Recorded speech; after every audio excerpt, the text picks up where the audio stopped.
আসসালামু আলাইকুম বন্ধুরা, চলে আসলাম আমার রান্নাঘরে। আজকে আমি রান্না করব গরুর ভুঁড়ি। সেজন্য আমি নিয়ে নিয়েছি গরুর ভুঁড়ি। তো আসেন আমরা রান্না শুরু করি। প্রথমে আমি কড়াইয়ের মধ্যে নিয়ে নিয়েছি ভুঁড়িটা, দিয়ে দিলাম পেঁয়াজ কুচি,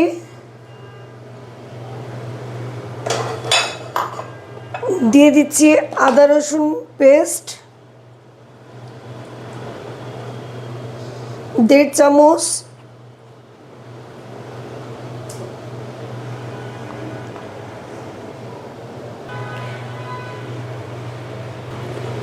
দিয়ে দিচ্ছি আমি এখানে মশলা নিয়েছি আমি তেজপাতা, এলাচ, দারুচিনি, লং, শুকনো মরিচ। প্রথমে আমি দিয়ে দিলাম কালো এলাচ, এরপরে দিয়ে দিচ্ছি সাদা এলাচ, দিয়ে দিচ্ছি দারুচিনি, দিয়ে দিচ্ছি লং,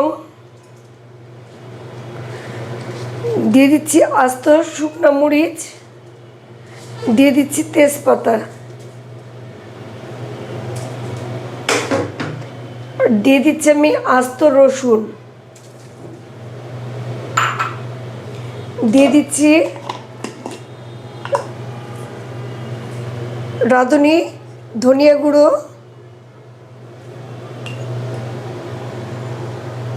2 চামচ,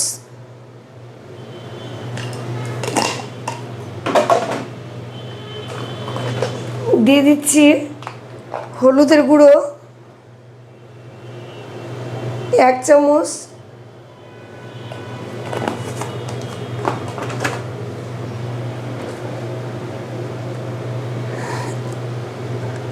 দিয়ে দিচ্ছি আমি রাঁধুনি সরিষার তেল,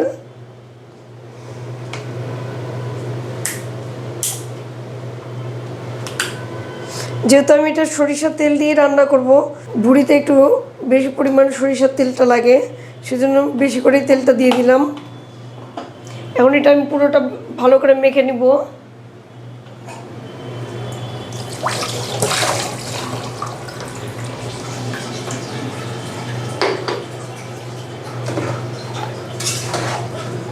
সব মশলাগুলো মেখে নেব ভালো করে।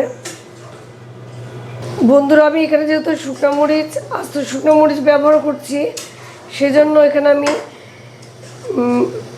মরিচের গুঁড়োটা ব্যবহার করি নাই এখনও। দিব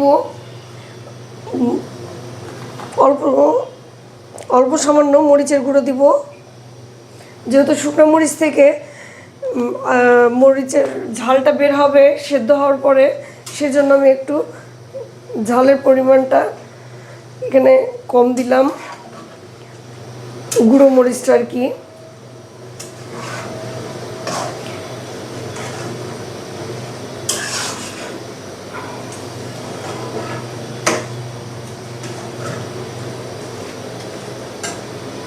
বন্ধুরা, এখন আমি পানি সেদ্ধ হওয়ার জন্য পানি দিয়ে ঢেকে রেখে দেব।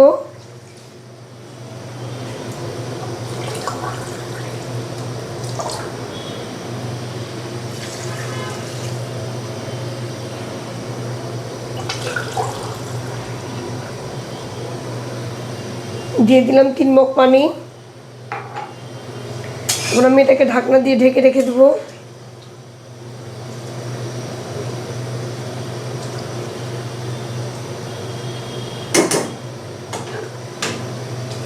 এভাবে রান্না করলে বন্ধুরা খেতে অসম্ভব মজাদার হয় এটা।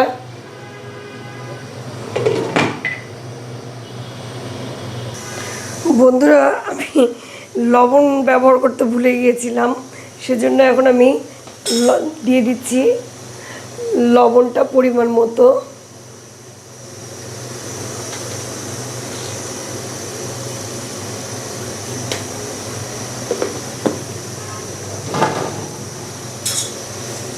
নাড়া দিয়ে নিব।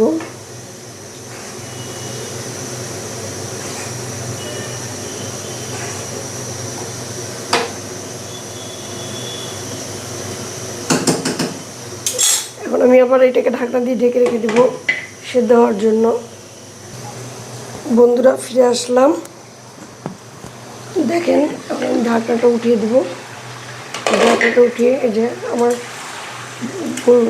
বুড়িটা সিদ্ধ হয়ে গেছে, গরুর আর কি।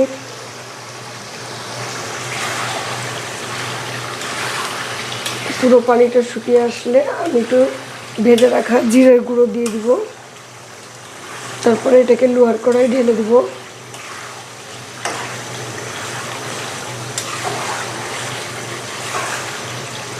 মরিচগুলো আমি একটু মাঝখান থেকে কেটে দেবো ঝালটা বের হওয়ার জন্য।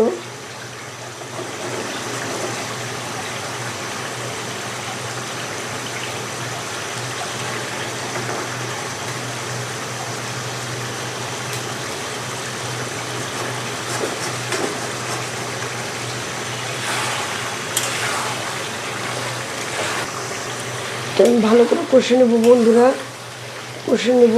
দেখেন এত পানি দিয়ে সিদ্ধ করার পরেও রসুনগুলো আস্তেই আছে, ভেঙে যায়নি। এগুলো ভেঙে যাবে না, এগুলো এরকমই থেকে যাবে।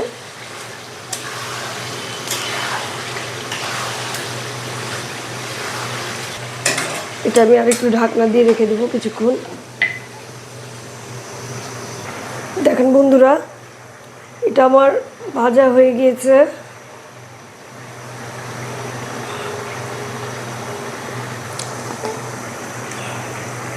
এখন আমি দিয়ে দিচ্ছি ভাজা জিরে গুঁড়ো।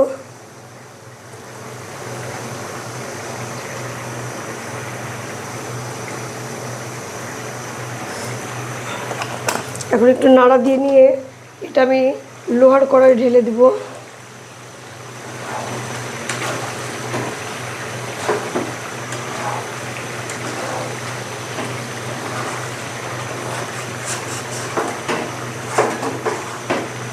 এইভাবে রান্না করলে আপনারা একদিনেই খেতে পারবেন। অনেকে 2 দিন 3 দিন রান্না করার পরে খায়, কিন্তু আমরা একদিনে এইভাবে রান্না করে খাই। এইভাবে রান্না করে খেলে বুঝতে পারবেন না যে এটা একদিনে রান্না করা। আমি এটা এখন লোহার কড়াই ঢেলে নেব। বন্ধুরা দেখেন, এটা এখন আমি লোহার কড়াই দিয়ে দিয়েছি। লোহার কড়াই এখন পুরোটা আমি এটা ভাজার পরে আপনাদেরকে দেখাবো। পুরো ভেজে নিয়ে ভাজা কমপ্লিট হয়ে গেলে তারপর আপনাদেরকে দেখাবো। বন্ধুরা দেখেন আমার রান্না কমপ্লিট। কেমন হয়েছে দেখতে দেখেন। দেখে কি বোঝা যায় যে এটা আজকে রান্না করা। দেখেন কতটা লোভনীয় হয়েছে, কতটা আকর্ষণীয় হয়েছে, কতটা সুন্দর দেখাচ্ছে।